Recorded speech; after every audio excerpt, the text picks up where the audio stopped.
So good afternoon. Today's revision class on Unit 3, Building Services. So in this topic, we are going to be discussing about what are the services that we are going to be provided after completion of the superstructure or after completion of the building. So to stay the people inside the building, so various services will be required. So skeleton of the construction is going to be completed. Then we have to go for the various fittings that we are going to be provided. So that will be comprises of one is where we can see that the water supply fittings, sanitary fittings. So later onwards we can go for the electrification and electrical fittings, and it is going to be combined with the other services that we are going to be provided to the uh, uh, other service to be provided to stay inside the room in a safe. So that we are going to call it building services. So in this topic, building services, I'm going to be discussing about that the what are the water supply demand and water supply fittings. Similarly, what is meant by the seaways and what are the sanitary fittings that we are going to be provided or we are going to be connected to the building. So what is the importance of the sanitary fittings? Then ventilation, what is meant by the ventilation? And then the air conditioning. What is meant by the air conditioning? What are the factors affecting that the ventilation? And what are the different methods of air conditioning is available? So the building services, in other words, we are going to be called as plumbing services. Building services also we are going to be called plumbing services. This is most important for the building to provide water supply as well as the sanitary fittings. So the building services are also termed as plumbing services, already we described. So the providing water supply in adequate quantity to the building. First way is that the demand is going to be called as water demand. And second demand is going to be called as providing sanitary fittings to the building. Once we are going to use the water, that is going to be converted into the wastewater, then we have to convey the wastewater through the sanitary fittings. And it has to be not giving any bad smell or the foul smell inside the building itself. That's why we require that the sanitary fittings providing adequate and effective drainage to the building mean that we are going to be provided whether it is going to be called a water supply plus sanitary fittings that we are going to be arranged in such a way that we can able to provide the drainage that is going to be going out from the building or going out from a house. So that is more important thing or more important factor that we have to be considered while you are going for the building services. If we are not going to be designed properly, you are not going to properly design the water as well as the sanitary fittings, it is going to be leading to that the bad smell or we can say that the bad odors which is going to be coming out from the building. So that's why we have to be give the proper care while you are going for the fitting of the water supply and sanitary fittings. So then the water supply. So we know that the water supply pipe fitting are provided in all the water closets, bathrooms, and wash basins and kitchens, etc., where the water supply will be required. The system of water supply pipes is either fed from municipal water mains, which run along the streets of the well and through the overhead storage tank. The water supply we are going to be provided from the municipal water mains, or otherwise within the building we are going for the bore well. From the bore well, we are going to be connected to the overhead tank. From the overhead tank, so the water supply pipes is going to be provided or is going to be connected to the inside of the building. There the two process will be there. One is from the source, so that is from the municipal water. Another is going to be called as own source, that comprises of the bore well. Water supply requirements of the building. Water supply for the residences is approximately as per the WHO World Health Organization is going to be giving 135 liters per day. Water supply for buildings other than residences. If the residences is 135 liters per head per day, including all the utility purposes, including all the utilities, we require the 135 liters per head per day. So then factories 45 liters per head per day, hospitals 400 liters per head per day, hotels 180 liters per head per day, cinemas 15 liters per seat per day, schools 45 liters per head per day. So this is all we can say that what is the demand and what is the average supply of water that we are going to be provided to the various types of the buildings based upon the utility purposes. So here we are going to be main concentrated on that the residential buildings. Then we have to be provided that the water requirement is 135 liters per head per day. How many people are going to be staying inside the building? Based on that one, we had to be provided the water supply. So this water supply may be from the municipal water main, or otherwise we are from the bore well. We are connected to that the overhead tank is going to pump to the overhead tank from the overhead tank. So by the gravity, we are going to be supplying that the water to the various rooms of a building. So this is how the water supply we are going to be provided, and then we will go for the what are the connections that will be provided required to convey the water to the inside of the building. So this is about the water supply demand, and then what are the various appurtenances that we are going to be using for the water supply. Water supply fittings are, so the GI pipe nowadays we are going to be using the plastic pipe. Earlier you are going to be galvanized iron pipe we are going to be using. Nowadays plastic pipe we are going to be using, or otherwise steel pipe we are going to be using. So that is depending upon the availability and depending upon the demand, how much load that is going to be taken care by the water. Based on that one, we are going to be designing that GI galvanized iron pipe or steel pipe or otherwise plastic pipe is sufficient enough. Size of the pipe depends upon the factors like head of the water, means how much of water we had to be supplied, and population to be served. How many people, for how much, how many, what is the total quantity of the water to be served? Based on that one, we had to choose the type of the pipe. Under normal conditions, individual residential building are provided with 15 mm dia pipe. It's sufficient enough. Then water supply fittings. Water supply fittings will be comprises of sockets, bends, so the elbows, a bib trap or water trap, a tap, and chuck nut or the UN. There is the air valve or the sluice valve we are going to be using. These are the various water supply fittings that will be necessary or it is going to be required just to supply the water to the various rooms. Means various rooms means if you are going for the kitchen and we are go for the bathroom, or you are going for the urinals, you are going for the water closets. So these are all the required connections to convey the water for the purpose. What is the purpose and what is the utility will be there. So what is the function of the socket? What is the function of the bend? What is the elbow? What is the bib tap or water tap? Or what is the step tap?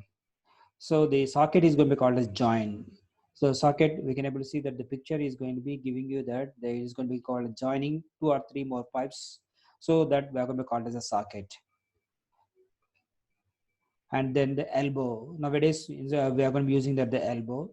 Most of the joints, because we cannot go for the lengthy. We are not going for the kilometers of the lengths, and we are going to be provided wherever the orientation or wherever the turning of the pipeline is going to be taking place. We are going to be arranging by using that the elbows. Elbows will be required for. So it is going to be changing the alignment of the pipe lining. So then we are going for the elbows. And this is going to be called a bib tap or the water tap. Another one is going to be called a step tap. And the last one is going to be called as the union. So union, we are going to be provided for more number of connections. Check nut or the union, we are going to be provided more number of connections from the water main that we are going to be necessary here. A socket is going to be called as same line. We are going to be increasing the length of the pipe, but check nut or the union will be necessary to go for more number of connections. So then general requirements of the pipe work. What are the how we are going to be laying and how we are going to be conveying the water to the building. So these are the mains, communication pipes, consumer pipes. Mains is coming from the municipal and communication pipes laid to the building. Then it is going to come to the consumer pipe. These are the three stages will be there. Mains coming under mains and communication pipes coming under the municipal jurisdiction, and consumer pipes will be inside the building. The one is going to be responsible for the consumer pipes.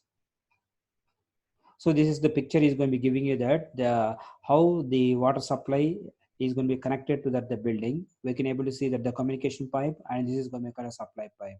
So the supply pipe is going to become under the water responsibility, and water main and communication pipe are it is going to be called as the municipal responsibility or the jurisdiction of the government that is going to be provided, is going to be taken care of that one. So from the main to that communication.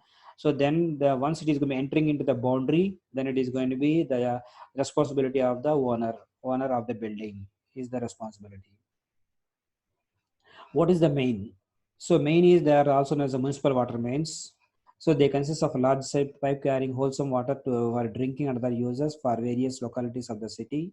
These mains are laid along the roads leading to the locality to be served by them. This the main is starting from the resources. Starting from the resources, they are going to be collecting the water. So this is going to be far away from the city or far away from the place. So the mains are going to be laid down. From the mains, So the water is going to be supplied. Then it is going to come to that the next point is going to come to the communication pipes.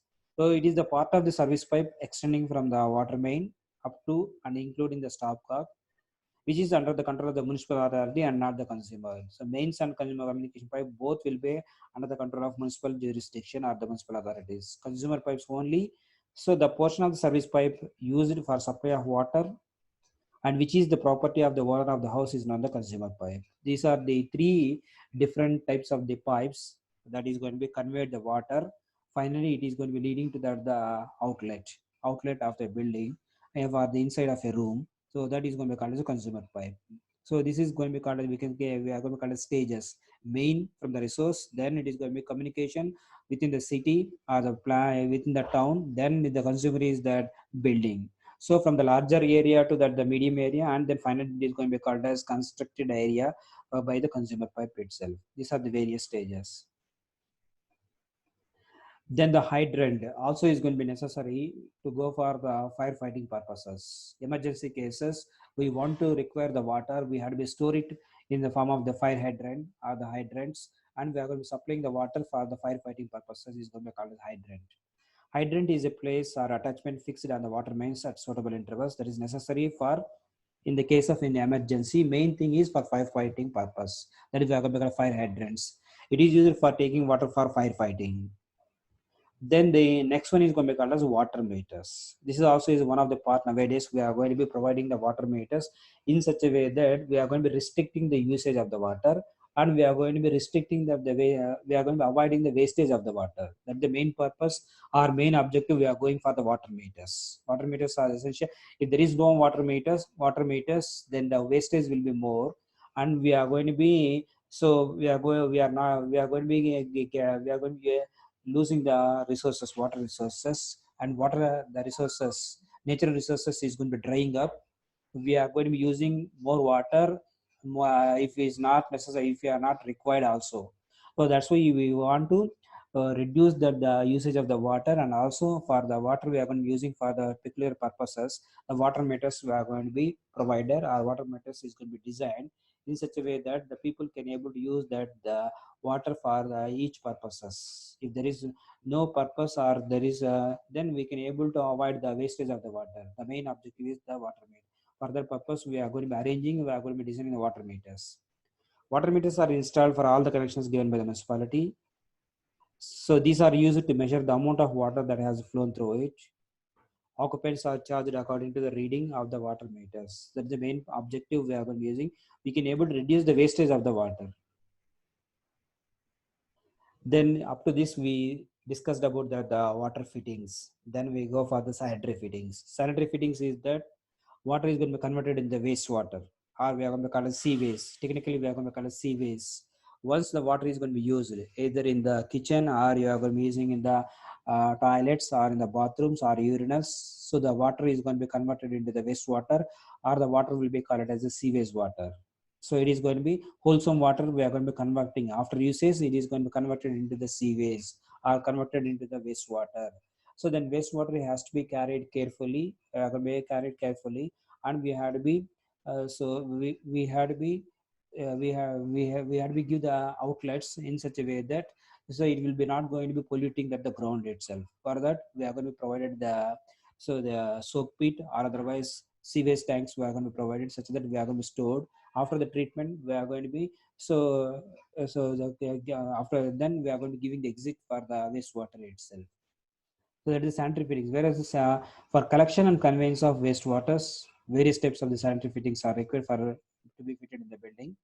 That is wash basin, sinks, baths, water closet, and urinals. So these are the various sanitary fittings. One is wash basin, sinks, bath, water closet, and urinals. These are the connections that we are going to be provided in the main almost all the buildings. So then the wash basin. So wash basin may be ordinary or the pedestal type wash basin. The wash basin should be so fixed that the height from the floor to the top of the rim of the basin is 78.5 mm. Wash basins are used for washing hands, both toothbrushing and face washing, etc. So this is so we can say that the way here it is going to be called as the wastewater by washing hands, toothbrushing, and face washing is going to be very less. So the quality of the water will somewhat partly polluted, but in the other cases, the quality of the water completely is going to be polluted. So that is a sink. Sinks that we are going to be, they are rectangular basins made from glazed earthenware or the stoneware we are going to be using. They have flat bottom and all their internal angles are made for easy cleaning.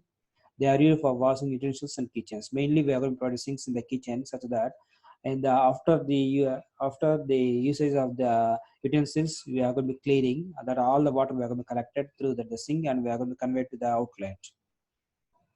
They should be fixed in such a way that the height of the top of the sink from floor is 900 mm. Here, your wash basin is rim should be the way height of 78.5 mm from the floor, and it is from the floor it is going to be 900 mm sinks.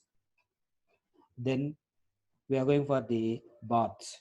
That is, we are going to call it water bath, or we are going to call it as the bathtubs. Water bath or the bathtubs may be of precast or cast in situ. We are going to be using. This is going to be for the completely bathing purposes. Cast in situ tubs are finished with marble chips.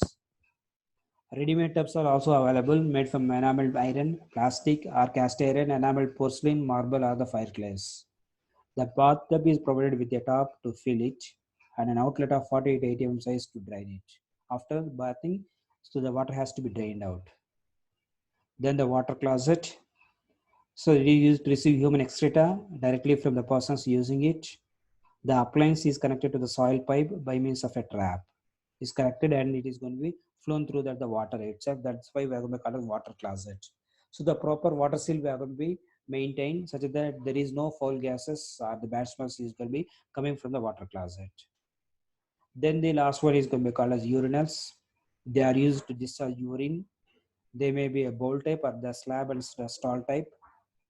So then we are going to be collected and we are going to convey to the outside of the building. Then what are the different trap and types? Different traps that we are going to be using for the collecting the wastewater. Collecting the wastewater from the water closet or from the urinals or from the bath or from the sink or from the water closets. So the various traps that we are going to be. The trap is a device which is always remain full of water.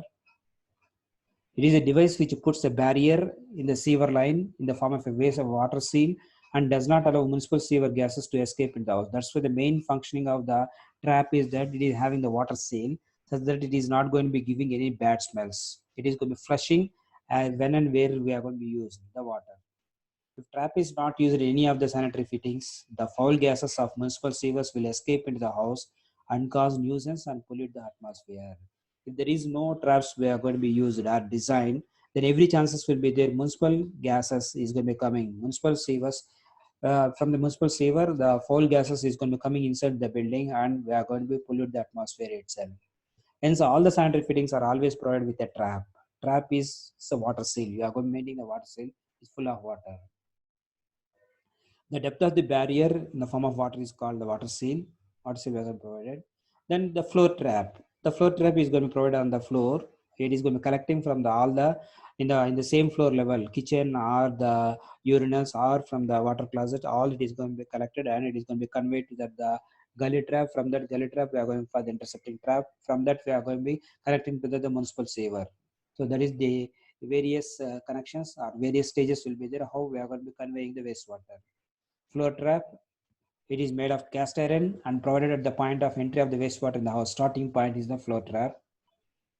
It will thus be placed in bathroom, kitchen, and sinks. All places, bathroom, kitchen, and sinks. All the places we are going to provide the trap. It is going to be collecting, and then it is going to be conveyed to the gully trap. From the gully trap, it is going for the intercepting trap. So next the gully trap. Next stage is going to be called as next connection is going to be called as gully trap. This trap is usually made of stoneware and cast iron grating is provided at the trap. This gully trap is fitted inside a masonry chamber. This trap takes seaways either to sewer or to inspection chamber or to manhole. Directly, it will be collected from the house and it is going to be connecting to the main sewer of a municipal jurisdiction. So this is the picture you can able to see that the how the functioning of the gully trap we are going to provided.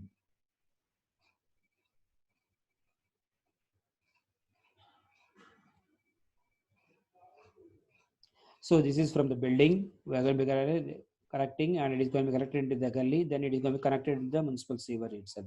So this is the outlet that is connecting to the municipal sewer. This is the section and this is the plan view of a gully trap. So then the last one is going to be called the intercepting trap. So this trap has comparatively deeper water seal. It is provided at the last inspection chamber or manhole of the house drainage system. From this, we are going to be connecting directly to the municipal sewer. Sewage coming from the house enters public sewer after passing through the intercepting trap. After passing through the intercepting trap, only it is going to be connecting to the municipal sewer. The main idea of providing the intercepting sewer trap is to prevent the entry of sewer gas from public sewer line into the house drains. That is the main purpose we are going to be connecting. So this is the picture is going to be giving us the intercepting sewer. So this is the outlet we are going to be seeing that waste from the house drain, and this is the chamber we are going to be calling as manhole, going for the maintenance and repair works, and it is going to be connecting to that. This is a public sewer line. This is a public sewer line. It is coming out from this channel, and it is intercepting trap. It is going from the public or the sewer line itself. If this is not going to provide this public sewer line, it is coming inside the house and it is going to be giving the fall gases. For that purpose, we are going to be connecting that the intercepting trap is the final one. So before that, it is connecting into the gully trap. Before that, it is going to be connected to the main trap. From the trap, we are going to be coming floor trap, gully trap, and then it is going to be intercepting trap. So that is about the what are the water connection fittings or water supply fittings, and next one is going to be called the sanitary fittings that we are going to be using in the building for the safe drainage. We are going to be draining out of the water from the building after utilization. So then next is the topic is going to be called as ventilation and air conditioning. This is also is one of the important building services that we are going to be provided. So ventilation is in the form of light and air. Light and air we are going to call as ventilation. How the light and air will be coming inside the building or coming inside the room. So that we are going to be called as the ventilation. And air conditioning is almost all opposite to that the ventilation, natural ventilation. We are going to call it air conditioning. We are going to call it so mechanical ventilation. We are going to provide through the air conditioning system. So the ventilation. So the proper ventilation and temperature in a building is very essential for health and hygienic conditions. So inside the building, we want to stay for longer hours and for years together. The main thing is we have to be getting the proper light and proper air. Circulation has to be there. So then we are not going to be depending on the light. That is going to be called as man-made lights, or there is going to be man-made fans, or we are going to call air conditioning systems. Whatever we are going to be using for to get that the air and air circulation. That are all we are going to call as mechanical appliances. We are going to be using for artificial ventilation. For natural ventilation is so that is the natural light and natural air that it has to become and it is going to be going out inside the building. That is the proper ventilation we are going to provide. If some room is not properly ventilated, that automatically it is going to be reflecting onto the suffocating conditions may develop in the room, and no one would like to live in such a room. Suffocation will be more, and we could not able to stay for longer time, longer duration. So if we are unable to provide the proper ventilation, lack of ventilation would cause unhygienic conditions and affect the health and efficiency. Hence, while planning any building, it should be ensured that each room is properly ventilated. So that's why we are going to provide more number of doors and windows and lighting we are able to get, and it is going to be exit, and that we are going to be provided aspect and prospects. The proper building principles we have to be follow in such a way that we are able to get that the proper prospect and proper aspect is going to be giving you as the allocating of the rooms in a proper direction. So then what is meant by the ventilation definition? The process of supplying fresh air, that is known as the ventilation, fresh air, and removing contaminated air by natural or mechanical means to or from a room is known as termed as ventilation. Air conditioning is the simultaneous control of temperature, humidity, air motion, and air purity is known as air conditioning. Mechanically, we are going to be maintaining that air control and temperature inside the room. We are going to call it air conditioning. Here, by nature itself, we are going to be controlling the air and temperature. We are going to call it as a ventilation. Then necessity of the ventilation. Why the ventilation is very required? To create air movement, to prevent an undue accumulation of carbon dioxide and moisture, to prevent undue concentration of the body odors, fumes, dust, and other industrial products.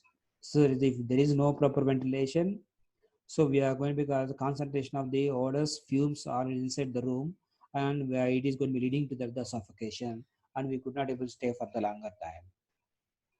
To admit fresh air and push out the contaminated air. Contaminated air always it has to go out through the proper outlets, proper exits, providing with the ventilators or the doors and windows. Main thing is the windows. Then what are the factors affecting ventilation? One is fresh air change, control on humidity, quality of the air, temperature, use of the building. So these are the various factors. First is rate of fresh air change. How it is going to be possible? If you are going to be provided so the sufficient number of windows, then it is going to be called as fresh air change is going to be possible.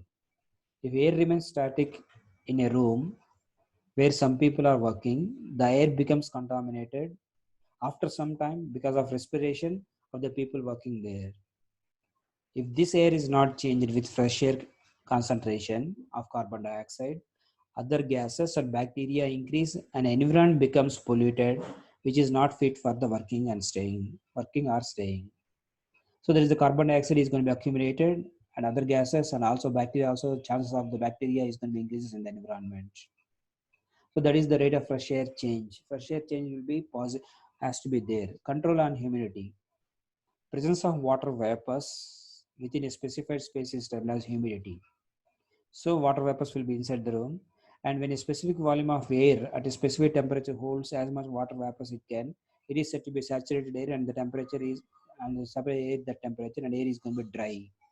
So always we had to be maintain that sufficient humidity such that air is going to be dry, not in water vapors will be there. Then it is going to be decreasing that the air circulation. Air circulation, that is the control on humidity also is going to be more important inside the room. Then is the quality of the air. So the purity of the air plays an important role in the ventilation system. Pure air has to be kept. The air to be induced for ventilation should be fresh from organic matter, inorganic dust, and objectionable gases and water, etc. It is free from organic matter, inorganic dust, and objectionable. Then the temperature. Room temperature always standard room temperature has to be maintained such that we cannot get the suffocation or the room is not going to be humid in nature. It is evident that air to be induced for ventilation should be warm in winter and cool in summer. So like that the temperature has to be maintained. What is the standard temperature? The popular values of effective temperature in winter and summer. In winter 21 degrees centigrade and in summer 23.9 degrees centigrade is the effective temperatures to be followed. So then use of the building. What purpose or the utility of the building we are going to be utility of the building will be there. Based on that also the ventilation system is going to be provided. The rate or the quantity of fresh air supply to a room depends on the use of the building, like number of occupants, type of activity, period of working, which are taken into consideration while recommending minimum air supply, recommending that the minimum air supply. So that is that what is the purpose and how many number of occupants are there and what is the activity and period of working from how many hours they are going to be working. Based on that one, so the fresh air supply to a room will be depends. Essential of good ventilation. What are the things we have to be maintained to get that the proper ventilation system? It should be admit required amount of fresh air in the room. All the corners of the room should get proper ventilation. All the entire room itself, the value for desired relative humidity should be maintained. It should exercise full control on incoming air and extracted air.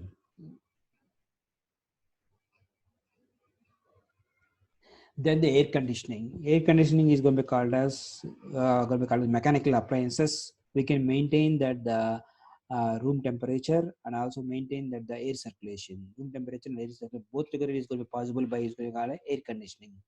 The process of creating, controlling, and maintaining indoor atmospheric conditions best suited to the requirements of man or to the needs of industry is known as the air conditioning. So we are going to be controlling the temperature, controlling the humidity, controlling the air circulation.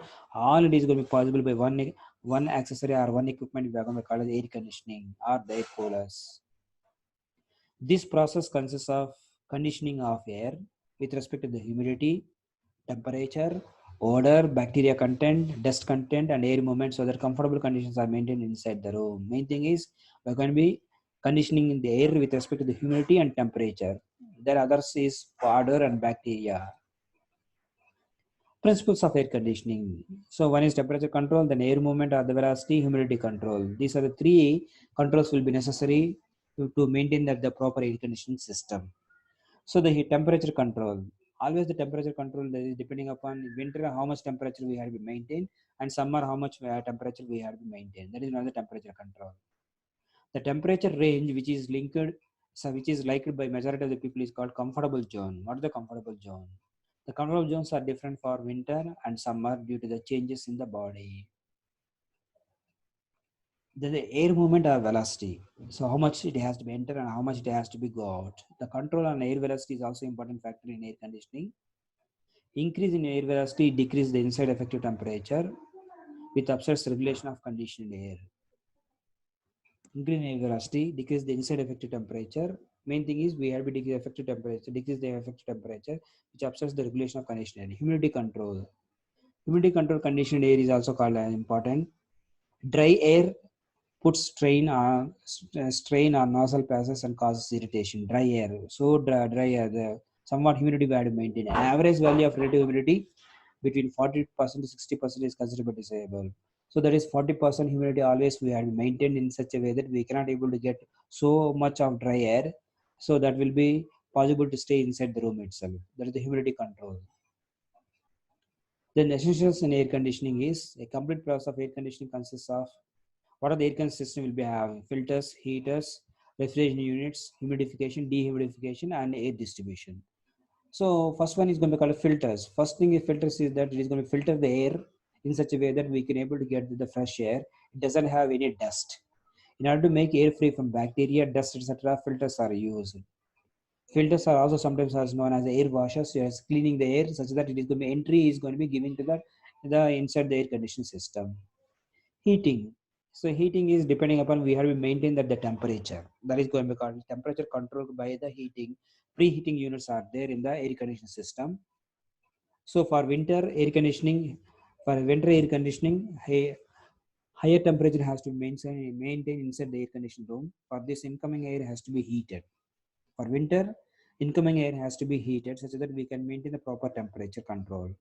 That is, the preheating of the air may be done either by passing the air over the air heating furnace or by circulating hot water or stream through the coils and passing over them. That is the one known as the conditioning system. So hot water or the stream through the coils and passing over them. Then it's going to be called as cooling. In summer, always we have to require that the cool temperature. In winter, we have to get the warm temperature, and in the summer, we have to get the cool temperature. For summer air conditioning, cool air is going to be good for the to provide cooler conditions. The cooling air can be done either by mechanical refrigeration or by water spray or the cold water. Always we are going for the mechanical refrigeration system. So in mechanical refrigeration system, refrigerants we are going to be using such as chloroform, methyl chloride, and carbon dioxide or sulfur dioxide are compressed, cooled, allowed to expand them, allowed to pass through the coils itself. So that is the refrigerant coolants. Coolants we are going to be using to get the temperature to be reduced such that we can able to get the cool breeze in case of the summer, and we have to maintain that effective temperature is 23 degrees centigrade, 22 to 23 degrees centigrade. Such coils absorb heat from the incoming air and cooled air is to be obtained. In the case of cooling air by spray water or air to be cooled in positive spray pre-cooled water. Then the next one is going to be called humidification. Humidification is going to be also where we get that the humidity maintain of the levels. The process, if air to be used for air conditioning, it is deficient in humidity.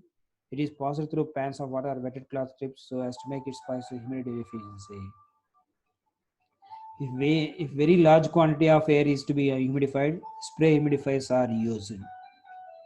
Then the opposite to that one is going to be called dehumidification. If the more humidification is there, we have to make sure that it is going to be warm. It is a reverse of humidification process. By this, excess amount of moisture present in the air is going to be taken out. In this process, temperature of air brought down below the dew point and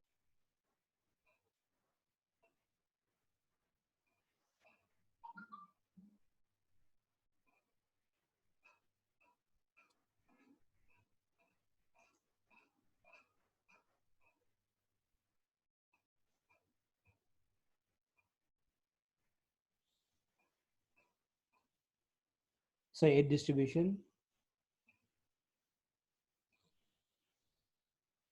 So after carrying out all the process, the air becomes fully air conditioned and ready for being forced into the room for air conditioning. A distribution of air can be done by the following: ducts are available, outlets and pumps. These are the units are there. And room air conditioners. These are self-contained air conditioning units. Where the air conditioning will be done by room air conditioners, a compressor, evaporator fan, and air-cooled condenser. This unit is for single rooms having limited occupancy. Air conditioning. Instead of air conditioning, we are going for air conditioners. So this is going to be called a self-contained one. These are suited for bedrooms, office cabins, general office areas, hotel rooms, and hospitals, and similar applications where normal comfort conditions are required.